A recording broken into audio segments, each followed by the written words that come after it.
சகரியா அதிகாரம் 12. இஸ்ரவேலை குறித்து கர்த்தர் சொன்ன வார்த்தையின் பாரம். வானங்களை விரித்து பூமியை அஸ்திவாரப்படுத்தி மனுஷனுடைய ஆவியை அவனுக்குள் உண்டாக்குகிற கர்த்தர் சொல்லுகிறது என்னவென்றால், இதோ சுற்றிலும் இருக்கிற எல்லா ஜனங்களுக்கும் நான் எருசலேமை தத்தளிப்பின் பாத்திரமாக்குகிறேன். எருசலேமுக்கு விரோதமாய் போடப்படும் முற்றுகையிலே யூதாவும் அப்படியேயாகும். அந்நாளிலே நான் எருசலேமை சகல ஜனங்களுக்கும் பாரமான கல்லாக்குவேன். அதை கிளப்புகிற யாவரும் சிதைக்கப்படுவார்கள். பூமியிலுள்ள ஜாதிகள் எல்லாம் அதற்கு விரோதமாய் கூடிக்கொள்வார்கள்.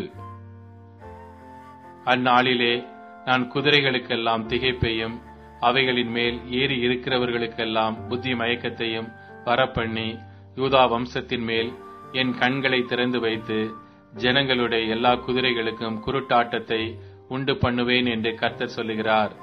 எருசலேமின் குடிகள் சேனைகளின் கர்த்தராகிய தங்கள் தேவனுடைய துணையினால் எங்களுக்கு பலன் ஆனவர்கள் என்று அப்போது யூதாவின் தலைவர் தங்கள் இருதயத்திலே சொல்லுவார்கள்.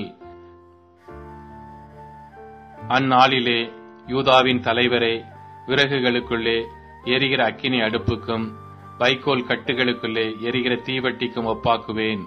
அவர்கள் வலது புறமும் இடது புறமுமாக புறப்பட்டு சுற்றிலும் இருக்கிற எல்லா ஜனங்களையும் பட்சிப்பார்கள். எருசலேம் திரும்பவும் தன் ஸ்தானமாகிய எருசலேமிலே குடியேற்றப்பட்டிருக்கும். தாவீது வம்சத்தாரின் மகிமையும் எருசலேமின் குடிகளுடைய மகிமையும் யூதாவின் மேல் தன்னை உயர்த்தாதபடிக்கு கர்த்தர் தாவீதின் கூடாரங்களை முதல் ரட்சிப்பார். அந்நாளிலே கர்த்தர் எருசலேமின் குடிகளை காப்பாற்றுவார். அவர்களில் தள்ளாடினவன் அந்நாளிலே தாவீதைப் போல இருப்பான். தாவீது குடும்பத்தார் அவர்களுக்கு முன்பாக தேவனைப் போலும் கர்த்தருடைய தூதனைப் போலும் இருப்பார்கள்.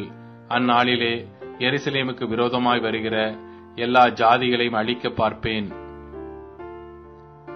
நான் தாவீது குடும்பத்தாரின் மேலும் எருசலேம் குடிகளின் மேலும் கிருபையின் ஆவியையும் விண்ணப்பங்களின் ஆவியையும் ஊற்றுவேன்.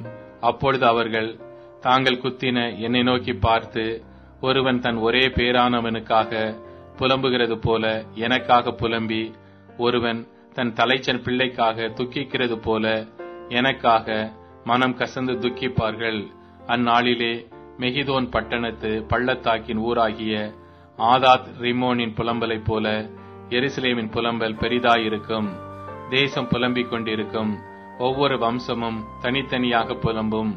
தாவீது குடும்பத்தார் தனியையும் அவர்கள் ஸ்திரீகள் தனியையும், நாத்தான் குடும்பத்தார் தனியையும் அவர்கள் ஸ்திரீகள் தனியையும், லேவி குடும்பத்தார் தனியையும் அவர்கள் ஸ்திரீகள் தனியையும், சீமேயி குடும்பத்தார் தனியையும் அவர்கள் ஸ்திரீகள் தனியையும், மற்றும் உண்டான சகல குடும்பங்களிலும் ஒவ்வொரு குடும்பத்தின் மனுஷர் தனித்தனியையும் அவருடைய ஸ்திரீகள் தனித்தனியையும் புலம்புவார்கள்.